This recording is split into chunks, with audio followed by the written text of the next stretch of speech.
Hello, brother. How are you? I'm fine. How about you? Hmm, I'm good. Okay. Do you want to hear my opinion about your tragedy now? Okay. I want to hear about your opinion. Okay. Let's we hear it.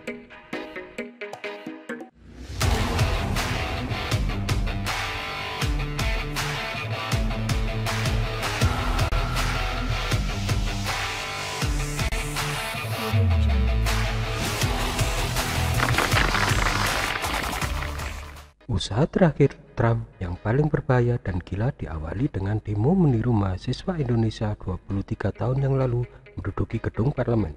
Dalam konstitusi Amerika, Kongres harus menyatakan presiden yang akan dilantik pada tanggal 20 Januari adalah hasil keputusan Kongres dalam Electoral College vote tertanggal 6 Januari. Namun, sebagaimana kita ketahui, pada tanggal 6 Januari kemarin terjadi demo yang menyerang gedung parlemen tersebut yang berefek sidang tidak bisa memutuskan per tanggal 6 Januari. Namun, pagi hari tanggal 7 Januari 2021 baru diputuskan pemenang Pilpres adalah Joe Biden. Menurut hukum tata negara Amerika, keputusan tersebut tidak konstitusional karena menyalahi aturan Undang-Undang Dasar yang seharusnya diputuskan tanggal 6 Januari. Jadi, kita harus menyimpulkan apa yang terjadi kemarin. Demo ini adalah serangan terencana untuk membuat keputusan Kongres menjadi tidak sah karena lewat tanggal 6 Januari. Berikutnya adalah demo tadi merupakan serangan terencana di mana ketika para pendemo tadi masuk ke ruang parlemen tempat kongresmen bersidang, maka laptop ditinggalkan oleh anggota Kongres diambil semua oleh pasukan khusus. Semua laptop sudah di Pentagon saat ini, dan pagi ini Trump rapat di Pentagon. Apa kira-kira isi rapat di Pentagon tersebut? Oke, bagaimana kalau kita berandai-andai sekedar mengingat Kongres pada tanggal 7 Januari 2021 kemarin sudah memutuskan Biden menjadi pemenang pemilu 2020 dan akan dilantik 20 Januari 2021. Biden di sisi lain kita tahu tangannya berdarah, ISIS, dan semua peristiwa terorisme terutama di negara penghasil fosil oil, Timur Tengah, dan terbanyak negara Islam adalah ciptaan dirinya. Benar, Biden kala itu adalah wakil presiden, Obama presidennya, Hillary Clinton sebagai Madam Secretary atau Menteri Luar Negeri. Madam Secretary adalah third in command dalam konstitusi Amerika, pemegang komando tertinggi nomor 3 setelah presiden, wakil presiden. Ketiganya tangannya terbukti berdarah.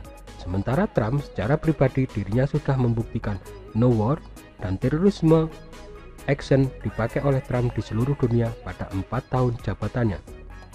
Namun, kali ini di detik-detik terakhir jabatannya, demi memenangkan jabatan presiden lagi, siapa tahu chaos, terorisme dan militer, Trump gunakan sebagai senjata terakhirnya.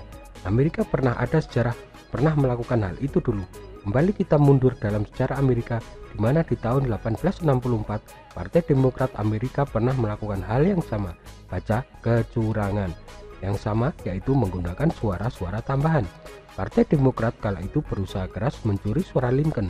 Sehubungan dengan Pilpres Amerika yang kali ini unik sekali, di mana globalis cabal sangat nafsu menyelesaikan Trump. Di sisi lain, Trump dan Pentagonnya buka-bukaan tentang semua hal negatif yang dilakukan oleh pihak Demokrat dan globalis. Misalnya, isu Vatikan bermain, Deep State Jerman bermain, dan banyak negara sekutu Amerika yang bermain di beberapa kasus, serta mainan cabalis dengan CIA, juga petinggi militer Italia dan satelit Italia. Semua dipakai untuk menjatuhkan Trump. Dengan strategi mati satu semua, Trump sekarang buka semua borok dari Obama, Hillary, Biden, dan puluhan pejabat nasional Amerika. Semua dibuka di publik saat ini. Pertanyaan kita sederhana, apakah kehilangan Trump akan going all the way, di mana kemungkinan besar Trump akan menggunakan martial law, yaitu negara dalam keadaan darurat, di mana hal ini akan membuat Pentagon pengendali negara Amerika atau negara dalam keadaan darurat militer.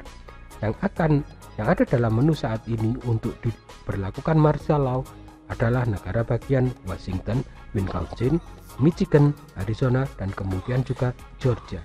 Martial law yang dipakai adalah Insurrection of Act of 1807, di mana presiden bisa mendeploy militer di dalam negeri, yaitu di negara bagian yang bermasalah, lalu mengambil alih kendali negara bagian tersebut karena suatu keadaan yang mendesak atau darurat.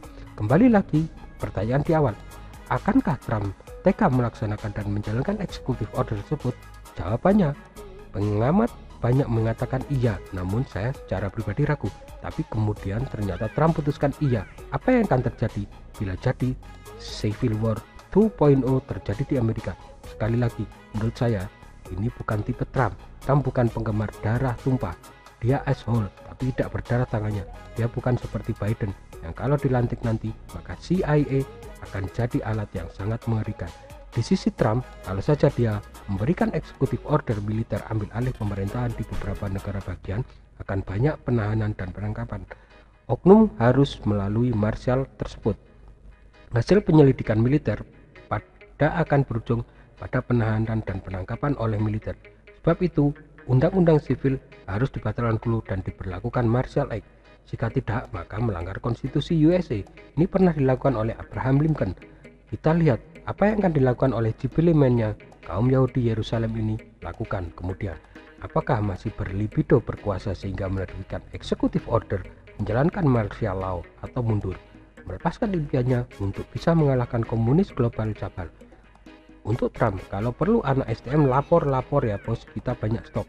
Untuk Biden, selamat bekerja, kepentingan globalis. Untuk dunia, selamat datang tahun kepekatan.